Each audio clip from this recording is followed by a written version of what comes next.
ஹலோவிங் means நம்ம இப்போ பார்க்குறது வந்து பார்த்தீங்க அப்படின்னா company accounts 18th exercise 18th one பார்க்குறோம். A company forfeit 100 shares of rupees 10 each. So forfeiture பண்ணுறாங்க, அமௌண்ட் பே பண்ணலை அப்படிங்கிறப்ப ordinary issues at a premium of 2 per share. So 10 rupees plus 2 rupees premium, அதாவது 12 ருபீஸ்க்கு நம்ம issue பண்ணியிருக்கோம். எவ்வளோ அதில் 100 ஷேர்ஸ் வந்து சரியாக அமௌண்ட் பே பண்ணலை அப்படின்ட்டு பறிமுதல் பண்ணிவிட்டு ஃபார் ஃபீட் பண்ணிவிட்டு the shares pay 4 per share on application.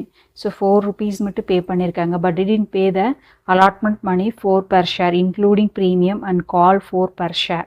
So remaining amount மட்டும் பே பண்ணல. 12 rupeesல 4 rupees மட்டும் தான் பே பண்ணியிருக்காரு. So remaining 8 rupees வந்து பே பண்ணலை. The shares were subsequently and call money, okay, but shares are subsequently reissued at rupees 11 per share are as fully paid up.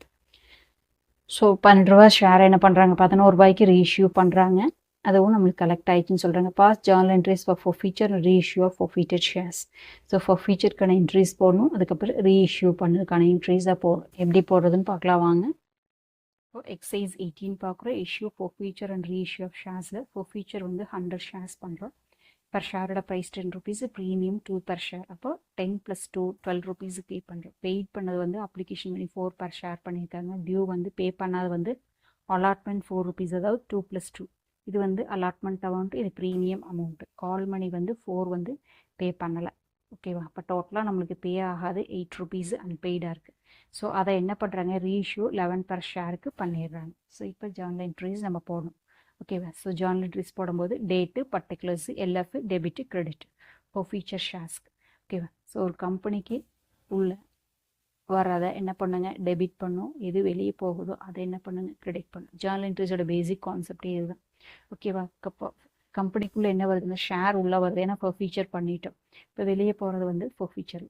ஓகேவா? லாஸை நம்ம கிரெடிட் பண்ணிக்கிறோம். ஓகேவா? So share capital account data, இங்கே premium இருக்குது இல்லையா, அலாட்மெண்ட்லேயே போயிருக்கு. அப்போ ப்ரீமியம் போடணும். Security premium account data to share allotment. இது வந்து பே ஆகாது. Account to share call account to, இது பே ஆனது. Share for feature account. ஓகேவா? ஸோ இது வந்து டியூ, இதுவும் டியூ, இது வந்து பெய்டு. ஸோ இது கம்பெனிக்கு ப்ராஃபிட்டு, இவங்களுக்கு லாஸ். ஓகேவா? இப்போ எவ்வளோ அப்படின்னு பார்த்தீங்க அப்படின்னா 100 ஷேர்ஸா, 100 × 10. இங்கே வந்து 100 × 2. இப்போ என்ன வரும், 1200. ஸோ இங்கே வந்து அலாட்மெண்ட் எவ்வளோங்க, 100 × அலாட்மெண்ட் வந்து 4 ருபீஸ். ஓகேவா? 400. ஸோ இங்கே வந்து 100 × கால் மணி எவ்வளவு, 4. அப்போ 400. ஸோ இங்கே ஃபார் ஃபீச்சர் எவ்வளோங்க, 100 × இது வரைக்கும் கலெக்ட் பண்ணதான் 4 ருபீஸ் பே பண்ண 4. இப்போ டெபிட்டும் கிரெடிட்டும் நம்மளுக்கு டேலி ஆயிடுச்சு பாருங்கள். இதுக்கப்புறம் என்ன பண்ணுங்க, ரீஇஷ்யூ பண்ணுங்க.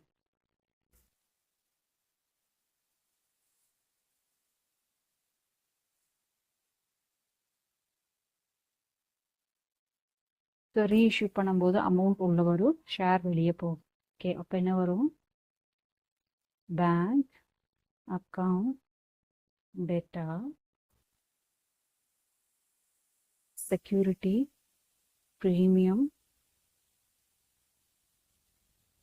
sorry, account data to share capital account to security premium account.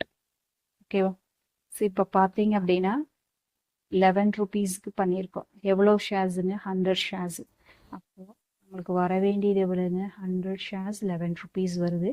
So இங்கே வந்து 100 ஷேர்ஸ் வந்து 10 ருபீஸுக்கும் 100 வந்து ப்ரீமியம் 1 ருபீஸ், அதாவது ப்ரீமியம்லேயே நம்ம ரீஇஷ்யூ பண்ணியிருக்கோம். ஓகேவா? ஸோ இப்போ இந்த இடத்துல பார்த்தீங்க அப்படின்னா நம்மளுக்கு லாஸே இல்லை. ஓகே, ஃபீச்சர் லாஸே நம்மளுக்கு இல்லை. வாங்கினதை நம்ம 10 ரூபாய்க்கு வாங்கி அதே 10 ரூபாய்க்கே நம்ம ரீஇஷ்யூ பண்ணிட்டோம். ஓகேவா? ஸோ 1100 இங்கே 1000 அவ்வளோதான். அடுத்து என்ன பண்ணுங்க, ஷேர் ஃபீச்சரை வந்து ஷேர் கேபிட்டலுக்கு ட்ரான்ஸ்ஃபர் பண்ணோம் இல்லைங்களா? இங்கே லாஸே இல்லை, அப்போ அதை அப்படியே நம்ம ட்ரான்ஸ்ஃபர் பண்ணணும். டெபிட்டில் இருக்கிறத கேன்சல் பண்ணோம் அப்படின்னா கிரெடிட்டில் இருக்கிறத கேன்சல் பண்ணோம் அப்படின்னா டெபிட்டில் போகணும். அப்போது share for feature account data to capital reserve அப்படியே ஃபுல் அமௌண்ட்டையும் ட்ரான்ஸ்ஃபர் பண்ணிடும். எதுவும் நம்மளுக்கு கீழே இருந்தால் தான் மைனஸ் பண்ணும், கீழே எதுவும் இல்லை. ஓகேவா? ஸோ உங்களுக்கு இந்த வீடியோ பிடிச்சுன்னா லைக் பண்ணுங்கள், ஷேர் பண்ணுங்கள், சப்ஸ்கிரைப் பண்ணுங்கள். தேங்க்யூ ஃபார் வாட்சிங்.